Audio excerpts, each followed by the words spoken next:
Greetings to you all. I am Dr. Anveshni Dumala, working as an assistant professor in the Department of Information Technology in Vignans Nirula Institute of Technology and Science for Women. I welcome you all to the lecture series of mobile computing. So in the last class we have discussed regarding the GSM. We have seen the global system for mobile communications architecture, radio interfaces, and also different types of channels that are supported by the GSM. In today's session, we are going to see the logical channels and the frame hierarchy, right? So TDMA frames are grouped into two types of multi-frames.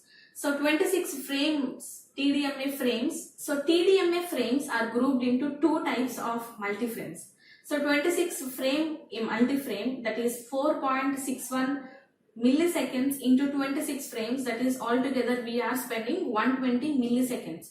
And it comprises of 26 TDMA frames. So this multi-frame is used to carry traffic channels and their associated control channels. So next one is 51 frame multi-frame, that is 4.61 milliseconds into 51. So approximately it is 235 milliseconds, which comprises of 51 TDMA frames. So this multi-frame is exclusively used for control channels. So the multi-frame structure is further multiplexed into a single super frame of duration of 6.12 seconds. So this means a super frame consists of either 51 multi-frames of 26 frames or 26 multi-frames of 51 frames, right? So next one is Global System for Mobile Communications Frame Hierarchy. So the logical frame hierarchy continues, combining these 26 multi-frames with 51 frames or 51 frames with 26 frames to form a single super frame. Okay, so the last multiplexing level of the frame hierarchy consists of 2048 super frames. So in the diagram you can observe we have 2048 super frames, and altogether we are calling it as a hyperframe, right? So we have, it is forming a hyperframe. So this long time period is needed to support the GSM data encryption mechanisms. So the frame hierarchy is as shown in the figure. So at the top level we have a hyperframe which has 2048 super frames, and each super frame is of 51 into 26 frames or 26 into 51 multi-frames, right? So each multi-frame is again divided into TDMA frame. So one single time division multiple access frame has 8 slots in it. So each slot is assigned to a single user. If this slot is not available, then the user has to wait until he gets the notification that the channel got idle. Then only this, after a while, again the user tries for the multiple access. So then if the channel gets idle, if the slot is idle, then he may use that particular time slot in order to transmit his data, right? Next one is, there are two different types of logical channels within the GSM system. So it has a traffic channel or control channel. So traffic channels carry user information such as encoded speech or user data. So traffic channels are defined by using these 26 frame which has multi-frames in it. So the two general forms are defined as full rate channel, and the next one is half rate channel.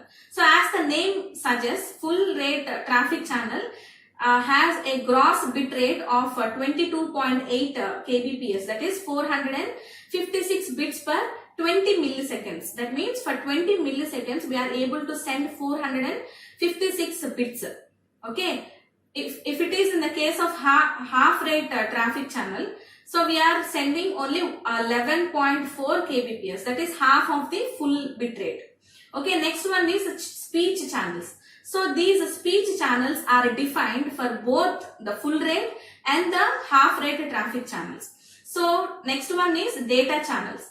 So data channels support a variety of data rate. So it could be like 2.4 kilobits per second, or it could be 4.8 kilobits per second, or it could be 9.6 kilobits per second on both half and the full traffic rate channels. So totally the 9.6 kilobits per second data rate is only for full rate applications, right? If you have more amount of large amount of data to be transmitted, then we can use this full rate traffic channel, whereas we have less amount of data to be transmitted, then we can go for this half rate data channel where less bit rate is provided to us, right? So next one is uplink and downlink. So all these uplink and downlinks are separated by 3 slots, that is in the 26 multi-frame structure. So this simplifies the duplexing function in mobile terminals design, as mobiles will not need to transmit and receive at the same time, right? So in order to differentiate that particular data, like transmitting data and receiving data, we are using 2 different channels, right, which has 2 different frequencies. So in order to send any data, like if you want to request any sort of data, we are using uplink, whereas to receive any sort of data, we are using downlink, right? So the 26 frame multi-frame structure as shown below multiplexes 2 types of logical channels, right? We'll see them one by one. So here in the diagram, you can see that we have 2 types of channels, like traffic channel and the other one is control channel. Traffic channel is divided like for sending the speech and to send the data. So whereas in the case of speech, we are using 2 types of bit rates, that is half rate 11.4 kilobits per second, whereas in the full rate we are spending double the half bit rate, that is 22.8 kilobits per second. So whereas to send the data we can use 2.4 kilobits per second, that is what we discussed earlier, right? Next one 4.8 kilobits per second, 9.6 kilobits per second. Okay, so again control channels are divided into 3 different channels. First one is broadcast control channel, or next one is common control channel, and the next one is dedicated control channel. So in the broadcast control channel, again we have like 2 different channels. So broadcast channel has 2 different channels, right? One is a frequency correction control channel, and the next one is synchronization channel. Whereas this common control channel, again it has 3 different types of channels. One is for paging channel, next one is random access channel, and the next one is access grant channel. Whereas this dedicated control channel is also has the 3 different types of channels. One is a standalone control channel, next one is a slow associated control channel, and the next one is fast associated control channel. Okay, so this we'll see them one by one. First one is broadcast control channel, right? So the base transceiver system uses this channel to signal any sort of information to the mobile stations which are present in a single cell. Okay, so the information transmitted in this channel, that is example, the cell identifiers, options available within this cell like frequency hopping, etc., and the frequencies that are available inside the cell, and what are the neighboring cells. So all this information is transmitted by using this broadcast control channel. Okay, who will transmit? So BTS will transmit. To whom it will transmit? To the mobile station. Okay, next one is broadcast control channels are transmitted in downlink direction only, that is only transmitted by base transceiver system. We have discussed it earlier, right? So uplink means we are sending the request, that is mobile station is sending the request to the BTS, base transceiver station. Downlink means BTS is replying to the mobile station, right? So the broadcast channels are used to broadcast synchronization and general network information to all the mobile stations within a cell. Okay, such a location identity and the maximum output power. So the base transceiver system sends the information for frequency correction via the frequency correction channel. Okay, this channel is used by the BTS, base transceiver system, in order to send the information for frequency correction via this frequency channel, and information about the time synchronization also. So anyway, broadcast control channel has two types, right? So first one is frequency correction control channel, and the next one is synchronization channel. So this frequency control channel is used to send the information for correcting the frequency. If there is any interference in that narrow band frequency, we can change that frequency so that we can avoid that interference and we can send that signal more clearly and successfully, right? So next one is time synchronization via the time synchronization channel. So this channel is used to maintain the synchronization between the base transceiver system and the mobile system. Okay, so both channels and the sub-channels of this broadcast control channel are frequency correction control channel and the synchronization control channel, right? So next one, this frequency correction control channel used for the frequency correction, right? So that it is repeated for every 10 seconds. Okay, so it has a frequency burst. Okay, next one, frequency control channel is transmitted on the downlink and point to multi-point, right? So next one is synchronization channel. It will allow the mobile station to synchronize time-wise with the base station controller. That is, next one is the common control channels are used by a mobile station during the paging and access procedures. So the common control channels are of four types, right? So random access control channel, paging channel, access grant channel, and the other one is cell broadcast channel. This cell broadcast channel is not specified in the diagram. So but in your syllabus we have three types like random access control channel, paging channel, and the access grant control channel. So this random access control channel is used to transmit the data by the mobile when it wishes to access to the system. So this occurs when mobile initiates a call or respond to a page.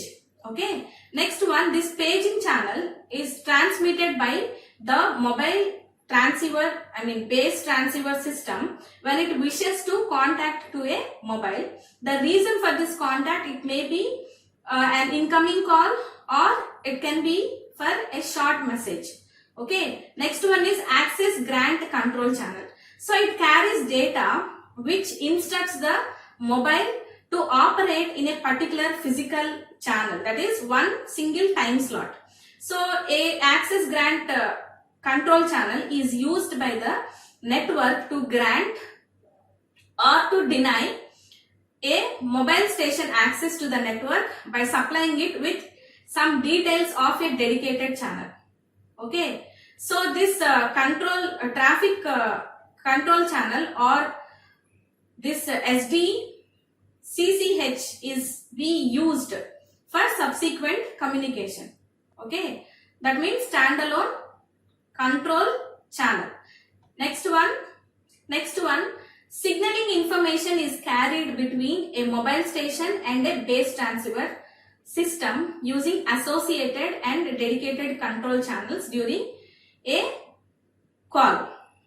Okay, so these are of following types. One is standalone dedicated control channel.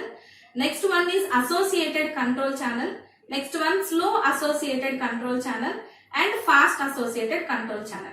This standalone dedicated control channel, the mobile station is on the standalone dedicated control channel, informed about which physical channel we are using. It also carries the information for call forwarding and transmission of the short message.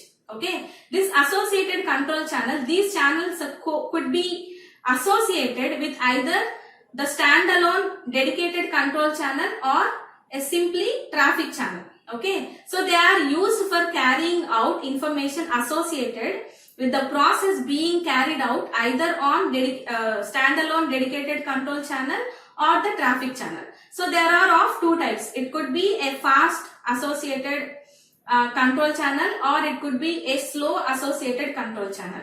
So slow associated control channel conveys the power control and timing information in the downlink direction, and it also receives the signal strength indicator and a link quality report in the uplink direction.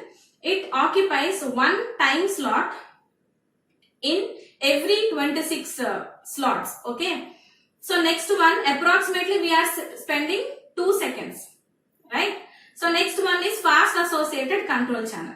So this fast associated control channel is transmitted instead of this traffic channel. So this fast associated control channel will steal the traffic channel burst and inserts its own information. This fast access control channel is used to carry out users authentication and the handover. So a complete frequency, a complete fast associated control channel message may be sent once in every 20 milliseconds, whereas this slow associated control channel, we are sending data for every 2 seconds. Okay.